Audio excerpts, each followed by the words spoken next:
Bienvenidos a esta nueva clase de semiología médica. Soy el doctor Mateo Segura y hoy vamos a hablar un poquito del modelo de historia clínica con el que vamos a trabajar todo el año. Bien, este modelo comienza con el número de historia clínica, el cual es un número identificatorio del paciente. Este va a depender de cada institución, pero en general se utiliza el DNI. Prosigue con todos los datos filiatorios, comenzando obviamente por el nombre y apellido del paciente, la fecha de nacimiento y todos los datos que pueda aportarnos tanto el paciente como sus familiares. Y los datos filiatorios finalizan con la fecha y hora de internación, que es muy importante, y con la firma del médico tratante, el médico ya sea que lo interna o el que está recibiendo esta consulta. En su caso van a poner su nombre y apellido. Bien, lo siguiente que encontramos es el motivo de internación o motivo de consulta. Esto obviamente es una historia clínica de internación, entonces por eso se denomina motivo de internación, pero es lo mismo que el motivo de consulta que hablamos en las generalidades de historia clínica. Recuerden que es poner algo breve, es como si fuese el título de la historia clínica. Pocas palabras, tratar de utilizar el lenguaje médico en lo posible, en los casos que sea posible codificarlo, ¿bien? Pero siempre pocas palabras precisas sobre qué es lo que está quejando el paciente, por qué el paciente vino a la consulta o por qué el paciente de la consulta se interna. Es importante en el motivo de internación no poner diagnósticos, sino poner los signos y síntomas que presenta el paciente y en cuánto día de evolución. ¿Bien?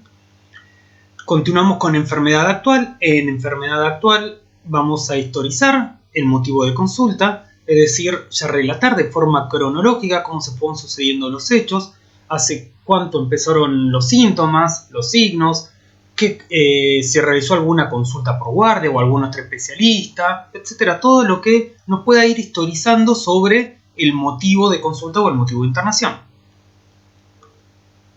En antecedente de enfermedad actual, como ya dijimos, vamos a poner todos aquellos antecedentes patológicos de nuestro paciente que tengan relevancia con el motivo de consulta. Únicamente lo que tengan relevancia o relación directa, mejor dicho, con el motivo de consulta. ¿Bien? Ahora bien, en los antecedentes personales sí vamos a poner todas las demás patologías, internaciones, antecedentes quirúrgicos, lo que fuese, que tenga nuestro paciente, tengan o no que ver con el motivo de consulta. En este apartado, resumen de historia clínica de guardia o de otros servicios derivantes, lo que se hace es resumir qué es lo que se hizo, ya sea por guardia en el caso de una internación, o si el paciente vino derivado de otra institución, qué fue lo que se hizo, bien, en la otra institución. Vendría a ser como copiar o resumir la epicrisis con la que ingresa nuestro paciente. Acá es importante poner la medicación habitual que tiene nuestro paciente, tanto la droga, es decir, el genérico, como la marca en lo posible, la dosis, en qué hora la toma y observaciones se coloca en el caso que haya alguna particularidad con respecto a esta medicación. Por ejemplo, si hay una medicación que la toma día por medio o que está haciendo un descenso gradual o un aumento de la medicación, etc. Bueno, todo eso lo vamos a poner en observaciones. Bien, antecedentes heredofamiliares. Aquí vamos a tener que empezar a hablar sobre todas las patologías o todas las características que tenga nuestro paciente con respecto a lo heredofamiliar. Si, por ejemplo, posee padres vivos, el número, bien, uno o los dos, si fallecieron, cuántos, es decir, quién, si el papá o la mamá, y especificar en lo posible de qué causa, bien. No es lo mismo que haya muerto de causa natural a que haya tenido un infarto agudo del miocardio a los 35 años, bien. Cuántos hermanos vivos posee y cuántos hermanos fallecidos tiene, y obviamente por qué causa fallecieron, si es que el paciente lo sabe. Si tiene hijos, cuántos vivos y cuántos fallecieron. Si hay antecedentes de diabetes en la familia, especificar qué tipo de diabetes, quién lo posee. Si hay antecedentes de hipertensión, si hay antecedentes en el caso, digamos, de la parte de las mujeres, de la familia de embarazos gemelares, y cualquier otro antecedente heredofamiliar que haya en la familia. Antecedentes personales. Importante el lugar de nacimiento. En la primera hoja vimos que había que colocar el lugar de residencia. A veces, el lugar de residencia no es el mismo lugar de nacimiento. Uno puede vivir en Capital Federal, en el medio de Puerto Madero, ¿bien? pero haber nacido en Chaco y por lo tanto tener quizás un Chagas, ¿bien? Que ahora estemos nosotros diagnosticando. Por eso es importante saber no solo dónde vive el paciente, sino también dónde nació y cuánto tiempo vivió en ese lugar. Si tuvo enfermedades de la infancia, repetir acá las enfermedades hereditarias que tuvo. Si tuvo viajes recientes, a qué lugar y en qué fecha, ¿bien? Con respecto a la vivienda, el número de convivientes, si posee o no agua corriente, si posee o no cloacas y también el material con el que esté construido la vivienda. Acá obviamente en Capital Federal o quizás que en todo lo que es el conurbano bonaerense nos parece medio ridículo, pero saliendo un poquito de acá es algo muy importante esa información. ¿Bien? Por algo también es algo que se incluye en los censos. También el calendario de vacunación, si está completo o no, y detallar los faltantes. A veces nos ocurre de que el paciente no lo sabe a este dato, y en ese caso no vamos a mentir. Tenemos que ser fieles a la respuesta de nuestro paciente. En ese caso pondremos paciente desconoce, ¿bien? O paciente no recuerda. Y acá es algo muy importante hacer un genograma de nuestro paciente. Esto nos va a servir como un resumen de todo lo anterior en el sentido heredofamiliar. ¿Bien? La parte de genograma fue visto en APS, igualmente figura en los libros de semiología. Bien, y ahora empezamos con los apartados más específicos. Comenzamos con los antecedentes ginecobstétricos. Obviamente esto va a corresponder únicamente en el caso del sexo femenino. Si fuese un paciente masculino, se pone no corresponde. Lo primero que vamos a encontrarnos es la fecha de última menstruación, cuya abreviatura es FUM. Hay que colocar la fecha completa. Si la paciente en este caso no la recuerda, se coloca que no recuerda. El ritmo menstrual, 21, 28 o la cantidad de días que sea. Si en este momento posee un flujo vaginal, en el caso de colocar que sí, tratar de especificar las características. En el caso de que esté embarazada, fecha probable de parto, la edad gestacional en semanas, bien que tiene nuestra paciente, la menarca, es decir, la primera menstruación que tuvo, a qué edad fue, si es una paciente que ya está en menopausia, colocar que sí o que no, colocar cuántas gestas tuvo, cuántos partos, cuántas cesáreas y cuántos abortos naturales o abortos inducidos, ¿bien? Si toma anticonceptivos o no, en el caso de tomarlos, cuáles son, en lo específico acá es colocar las drogas de los anticonceptivos más que el nombre comercial y hace cuánto tiempo que viene tomando estos anticonceptivos. También importante la fecha de último control, ginecológico obviamente, y las cirugías ginecológicas que tuvo. Algo importante también acá es cuando se le pregunta esto a los pacientes, también preguntarle sobre cesáreas. Recordemos que la cesárea es una cirugía ginecológica, por más que muchas veces nuestros pacientes no la consideren como tal. Continuamos con los hábitos tóxicos, si consume o no alcohol, la cantidad al día y los años de inicio, es decir, hace cuánto que viene tomando esta cantidad. Lo mismo con el tabaco y en el caso de drogas ilícitas especificar cuáles y con qué frecuencia las consume. Algo importante con esto, muchos pacientes nos dicen, no, yo tomo de forma social. Y acá hay que especificar mucho más, porque no es lo mismo alguien que dice que toma de forma social, entre comillas, pero por ejemplo trabaja de relaciones públicas, de un boliche o de bartender, ¿bien? Que alguien que sale una vez cada tanto. Entonces ahí hay que especificar, ok, ¿y cada cuánto toma? ¿Y cuánto toma? Una copa. ¿Una copa de cuánto más o menos? ¿Bien? ¿Y de qué? Porque puede ser una copa de vino o una copa de vodka. Entonces hay que tratar de especificar bien esto. A continuación tenemos la fisiología, digamos, de nuestro paciente. La dieta habitual que tiene nuestro paciente, si es una dieta completa, si es vegetariana, si es vegana, si es hiperproteica, si es hiposódica, lo que fuese. El apetito, en este momento, si es normal, si no tiene apetito, si tiene el apetito disminuido, por el contrario, lo tiene aumentado. Si notó en el último tiempo que hubo un cambio de peso, esto es muy importante en muchas patologías, no solamente en infecciosas, sino en muchas patologías metabólicas también. Entonces preguntarle, bien, si notó, se nota él más flaco o más gordo, bien, y acá especificar hace cuánto tiempo lo empezó a notar y más o menos cuánto estima él que varió su peso. Seguimos con la dipsia. Cuando hablamos de dipsia hablamos de la sed, es decir, el deseo de tomar líquido y cuánto toma al día. Acá también hay que colocar si hay alteraciones, como por ejemplo la polidipsia, que es cuando tiene mayor deseo y consume más cantidad de agua de lo habitual, o la hipodipsia, por ejemplo, que es decir que no tiene sed habitualmente. La diuresis, que hablamos del hábito urinario de nuestro paciente, si presenta disuria, por ejemplo, que es ardor al hacer pis. También el volumen urinario aproximado de nuestro paciente. La catarsis, que habla del hábito defecatorio, es decir, cuántas veces va al baño a hacer caca. La consistencia de la materia fecal también es importante. Hay pacientes que lo ven a eso, lo controlan a eso, hay otros pacientes que obviamente te dicen, no, la verdad que no lo sé. Pero bueno, ahí colocar lo que el paciente no refiere. ¿Bien? Eso es lo importante, colocar lo que el paciente refiere, pero preguntárselo, no dar nada por sentado. Cuando hablamos de insomnia, hablamos del sueño, si tiene un horario de sueño, cuántas horas al día duerme, si ese sueño es reparador, es decir, si se levanta cansado o se levanta descansado, bien, porque uno puede dormir 12 horas, pero levantarse cansado, o dormir 3 horas y levantarse descansado. Esos dos extremos van a ser patológicos. También evaluar si, por ejemplo, hay una hipersomnia, es decir, que el paciente duerme mucho más de lo habitual últimamente, o por el contrario, hay una insomnia. Un insomnio de mantenimiento, un insomnio de mantenimiento, que es un insomnio que el paciente le cuesta mantener el sueño y se despierta muchas veces al día, en la noche, ¿bien? O si hay un insomnio de conciliación, es decir, que el paciente le cuesta conciliar el sueño. Y también indagar sobre la sexualidad de nuestro paciente.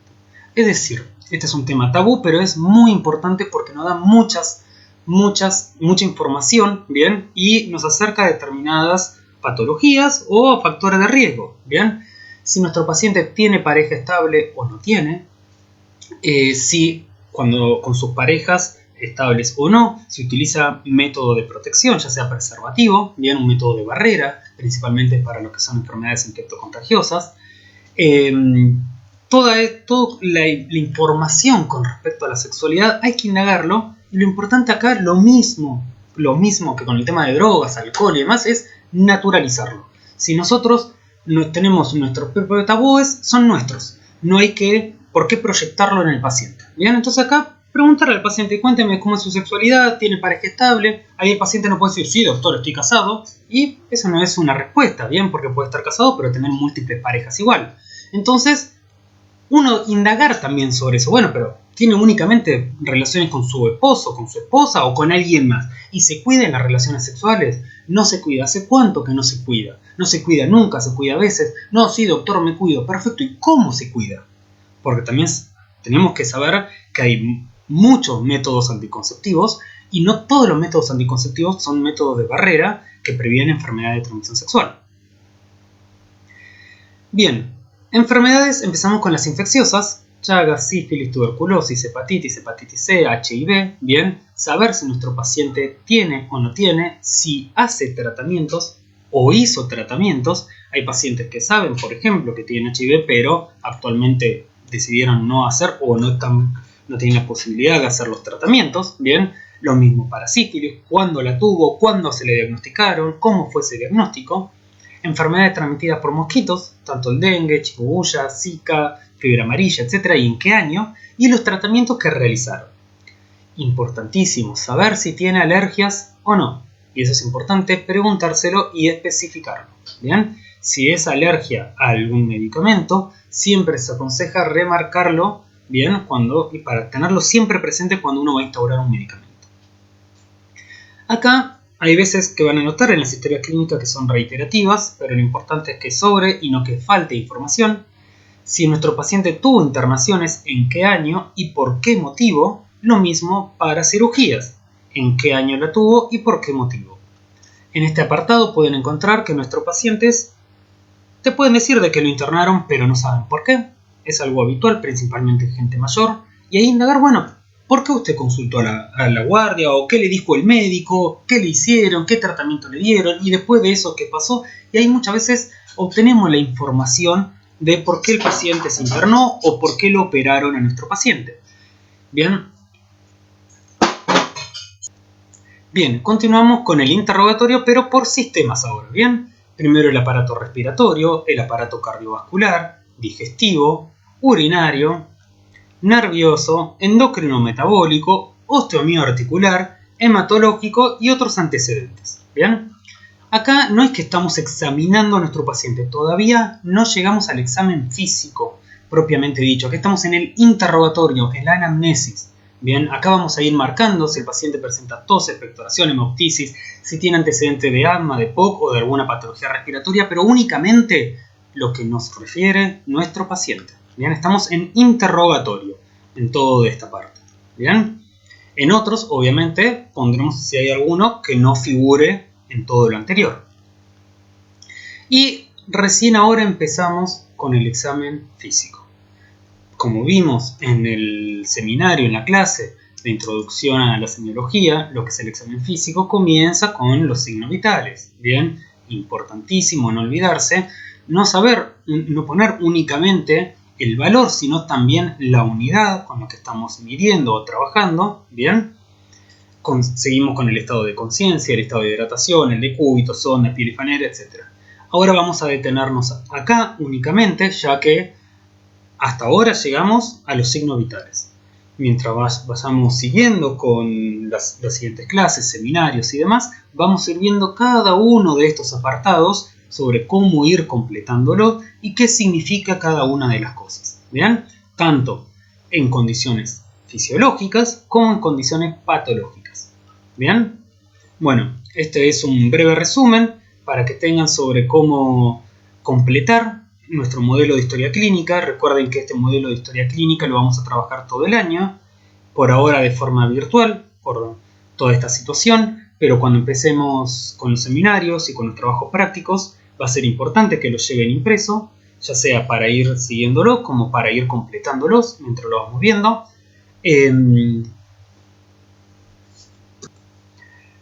Algunas aclaraciones.